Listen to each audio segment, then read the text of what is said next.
আসসালামু আলাইকুম everyone, welcome back to my another vlog. কেমন আছেন সবাই? সকাল সকাল স্বপ্নে চলে গিয়েছিলাম কিছু শপিং করার জন্য। তারপর আমরা গিয়েছিলাম এনটিটিতে। এনটিটি আপনারা অনেকেই চিনেন, যাদের পেইড আছে সবার ট্রিটমেন্টের জন্য কম বেশি সবাই এনটিটিতেই যায়, অ্যান্ড তারা খুব ট্রাস্টেড। তো আমি জিকোকে নিয়ে গিয়েছিলাম তার ট্রিটমেন্টের জন্য। আমার বাচ্চাকে দেখে কেউ মাশাআল্লাহ বলতে ভুলবেন না। অ্যাকচুয়ালি সেদিন ওকে ফুল ট্রিম করার জন্যই নিয়ে গিয়েছিলাম।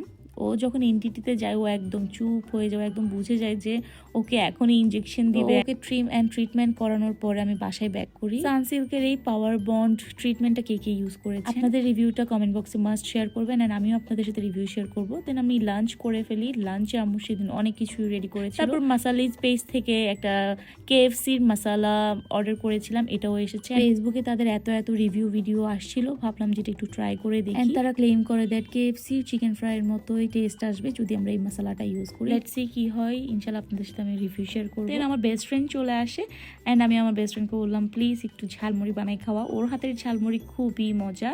তো ও বানাচ্ছিল, অ্যান্ড এদিকে বসে বসে স্যাশি ওর ঝালমুড়ি বানানো দেখছিল। মাশাল্লাহ সবাই ওদের জন্য দোয়া করবেন। আমি ইউজুয়ালি তেমন একটা চা খাই না, আমার একদমই পছন্দ না। তবে ঝালমুড়ি যদি থাকে সেক্ষেত্রে চা তো মাস্ট থাকতে হবে। ঝালমুড়ি আর এক সিপ চা, মানে এটা টেস্টটাই ডিফারেন্ট। আপনারা অনেকেই বলতে পারেন এটা আসলে কেমন খাবার। ট্রাস্ট মি, আপনারা একবার হলেও ট্রাই করে দেখেন, অনেক মজা। সেদিনই ছিল ওয়ার্ল্ড কাপের ফাইনাল খেলা। সো আমরা সবাই বসলাম ফ্যামিলি নিয়ে। আমরা অনেক এক্সাইটেড ছিলাম, অ্যাজ আমার ফুল ফ্যামিলি আর্জেন্টিনা সাপোর্টার। তো আমরা খুবই এক্সাইটেড ছিলাম। কিন্তু ব্যাপার না, খেলায় হার জিত আছে, তাই বলে একজন আরেকজনকে এভাবে খোঁচা মেরে মেরে কথা বলা জিনিসটা আমার একদমই পছন্দ না। অ্যাজ এ সিজনাল সাপোর্টার হয়ে আমার মনে হয় না এগুলো নিয়ে বেশি বাড়াবাড়ি করা উচিত। কাপ আর্জেন্টিনা নিলেও কাপটা আমাদের কাছে আসবে না, ব্রাজিল নিলেও আপনাদের কাছে যাবে না। তার মানে এটা না যে আর্জেন্টিনা হেরেছে আমার মন খারাপ হয়নি, একদমই তেমনটা না। আমার খুবই মন খারাপ হয়েছিল।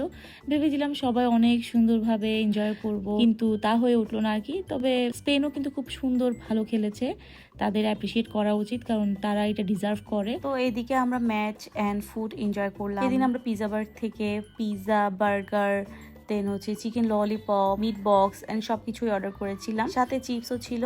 অ্যাকচুয়ালি আমাদের কাছে টিম কোনটা উইন হয়েছে, কোনটা কাপ নিয়েছে, কোনটা নেয়নি, এগুলো ম্যাটার করে না। আমার কাছে ম্যাটার করে আমরা ফ্যামিলি মেম্বার সবাই মিলে যখন ফুটবল ম্যাচটা এনজয় করেছি।